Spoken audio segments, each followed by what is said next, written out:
Hello সবাইকে, আমি রূপা। স্বাগত জানাই আমাদের নতুন চ্যানেলের প্রথম একটি ব্লগে।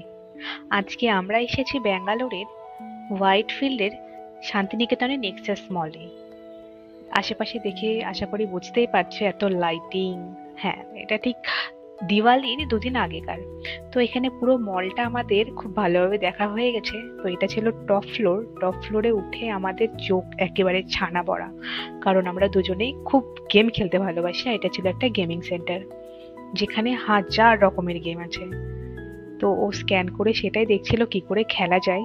তো আমরা কোনো রকম ভাবেই সেটা জানতে পারিনি, ওখানে নেক্সট টাইম গেলে শুনে নেব। তো আমাকে দেখে বোঝাই যাচ্ছে আমি কতটা আনন্দে আত্মহারা হয়ে এদিকে ওদিকে ঘুরে দেখে বেড়াচ্ছি কোথায় কোন গেম আছে, কে কিভাবে খেলছে।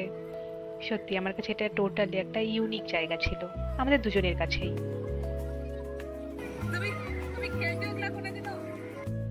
এখানে দাঁড়িয়ে আমরা দেখছিলাম বাচ্চাটা কিভাবে গেমটা খেলছে।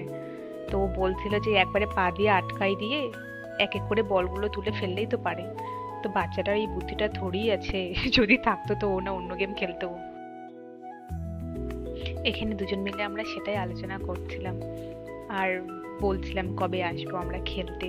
তো এখানে না বেসিক্যালি একটা সবার মানে যারা খেলছে প্যারেন্টসরা যারা খেলাচ্ছে বাচ্চাদেরকে, তাদের বাবা মার কাছে না একটা করে আই কার্ড আছে যাতে গলায় ঝোলানো, সেগুলো তো সেগুলো দিয়েই স্ক্যান করেই প্রত্যেকটা গেম আর কি খেলা যায়, আদারওয়াইজ যায় না। হয়তো এটা একটা কি বলবো পাস সিস্টেমে, যেটা ছাড়া গেম খেলা যায় না।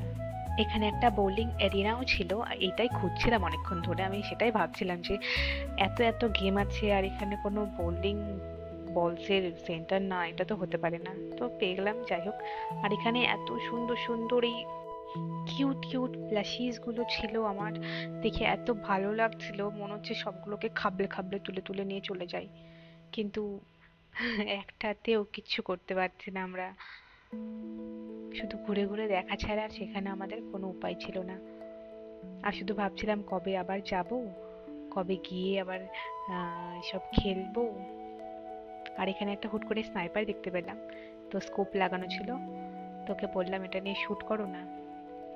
ও তো এখন আমাকে তখন দেখাচ্ছিল যে এটা লক করা আছে, ওই তো উইদাউট কোনো রকম কোনো স্ক্যানিং ছাড়া ওটা খুলবে না। তো কি করব, আমরা দুজন মিলেই মুখটা ছোট করে নিয়ে আবার সামনের দিকে এগোতে লাগলাম। তো এখানে মলটাতে না যারা শপিং করতে আসে তারা বাচ্চাকে এখানে রেখে শপিং টপিং করে বাচ্চাদের নিয়ে চলে যায়। আর এরকম ছোট ছোট বাচ্চারা যারা, তাদের সঙ্গে ওদের বাবা মারাই আছে। তো এখানে একটা ব্লিম্পার কার্সও দেখতে পেলাম, সব এখানে অ্যাডাল্টসরাও খেলছিল।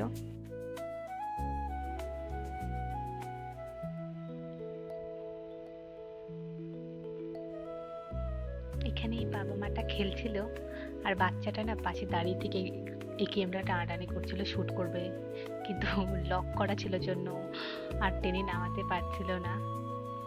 তোকে ওটাই ধমক দিচ্ছিলাম হাত না দেওয়ার জন্য। আর এখানে একটা কিউট টেডি বেয়ার দেখতে পেলাম, আর এর পেছনে ছিল এত এত চকলেট, কল্পনার বাইরে কত ভ্যারাইটির চকলেট এখানে একসঙ্গে আমি দেখলাম। আর এ দেখছিল সেগুলোকে, বাটনগুলো প্রেস করে যে কিছু কাজ করে কিনা, কিন্তু এখানে কোনো উপায় নেই।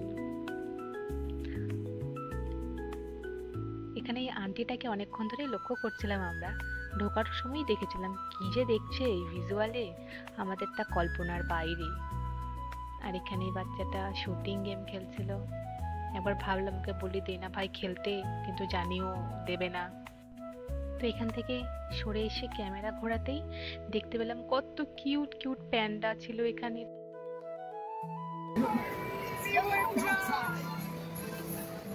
আমার অবস্থা দেখে ও শুধু একটা কথাই বলছিল, নেক্সট টাইম আবার আসবো তো, তখন খেলো মন ভরে। তো ওর কথা অনুযায়ী নেক্সট টাইম আমরা যখন যাব এখানে প্রত্যেকটা গেমগুলোর একটি ডিটেলস ভিডিও বানাবো আর তোমাদের সঙ্গে সেটা শেয়ার করব। তো আজকের ব্লগটি এই পর্যন্তই, দেখা হচ্ছে নেক্সট ব্লগে। আর ততক্ষণ অবধি টাটা, সবাই ভালো থেকো।